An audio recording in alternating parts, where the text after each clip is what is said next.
سبھی دوستوں اور بھائیوں بہنوں کی خدمت میں محمد خورشید خان کا آداب۔ دوستوں، آپ دیکھ رہے ہیں اپنا من پسند چینل اردو ادب۔ آج میں آپ کے لیے ایک نیا ویڈیو لے کر آیا ہوں جس کو آپ سن کر اور دیکھ کر آپ حیرت زدہ ہو جائیں گے کہ یہ ویڈیو کیسے دستیاب ہوئی ہے۔ اردو شاعروں، ادیبوں اور اردو کے شائقین اور دوستوں، آپ سب کے لیے ایک انمول اور نایاب تحفہ لے کر آیا ہوں جس کا ہم سب کو گمان بھی نہیں تھا۔ اس ویڈیو کو لائک کریں اور شیئر کرنا نہ بھولیں، کیونکہ یہ ایک ایسے شاعر کی آواز ہے جس کی ہمیں امید بھی نہیں تھی کہ ان کی قیمتی اور انمول آواز کو ہم کبھی سن سکیں گے۔ وہ عظیم الشان شاعر ہے، شاعر مشرق علامہ ڈاکٹر سر محمد اقبال، جو خود اپنی خوبصورت آواز میں ایک نظم پڑھتے ہوئے چند لمحوں میں آپ کے سامنے آئیں گے۔ دوستو، یہ ویڈیو ہمیں BBC کی ریڈیو لائبریری سے دستیاب ہوئی ہے، جس میں شاعر مشرق علامہ اقبال اپنی ہی آواز میں ایک حمد پڑھتے ہوئے مشاعرے میں سنے جا سکتے ہیں۔ علامہ اقبال 9 نومبر 1877 کو سیالکوٹ، پاکستان میں جمعے کے دن پیدا ہوئے۔ آپ کا اصل نام شیخ محمد اقبال ہے، والد کا نام شیخ نور محمد ہے اور دادا شیخ رفیق احمد ہیں۔ علامہ اقبال کے بچپن کے استاد مولانا میر حسن اور بعد میں شاعری کے استاد مرزا داغ دہلوی تھے۔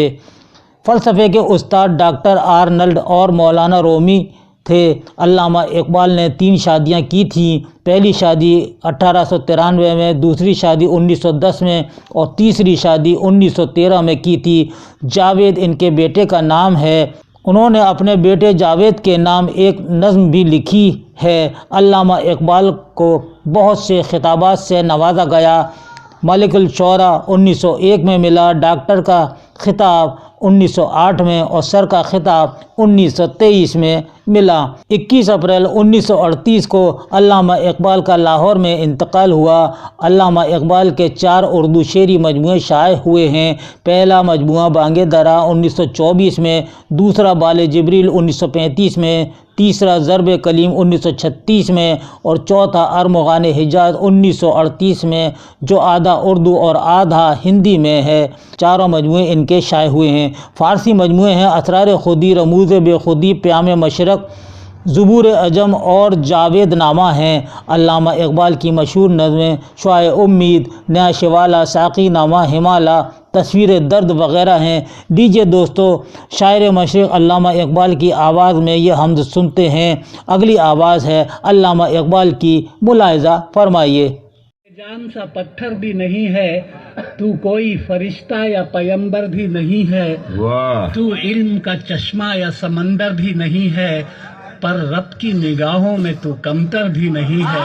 بہت اچھے، واہ واہ۔ پر رب کی نگاہوں میں تو کمتر بھی نہیں ہے، جو کچھ بھی ہے تو اپنی حدوں کو پہچان، رحمان کی پکڑ سے تو باہر بھی نہیں ہے۔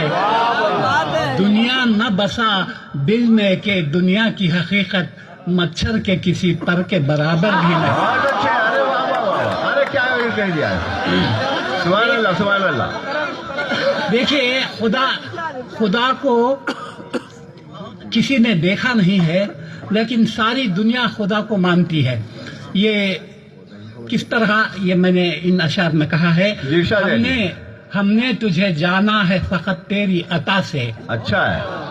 ہم نے تجھے جانا ہے فقط تیری عطا سے، سورج کے اجالے سے، فضاؤں سے، خلا سے، چاند اور ستاروں کی چمک اور ضیا سے، جنگل کی خاموشی سے، پہاڑوں کی انا سے، پرہول سمندر سے، پراسرار گھٹا سے، بجلی کے چمکنے سے، کڑکنے کی صدا سے، مٹی کے خزانوں سے، اناجوں سے، غذا سے، برسات سے، طوفان سے، پانی سے، ہوا سے، ہم نے تجھے جانا ہے فقط تیری عطا سے۔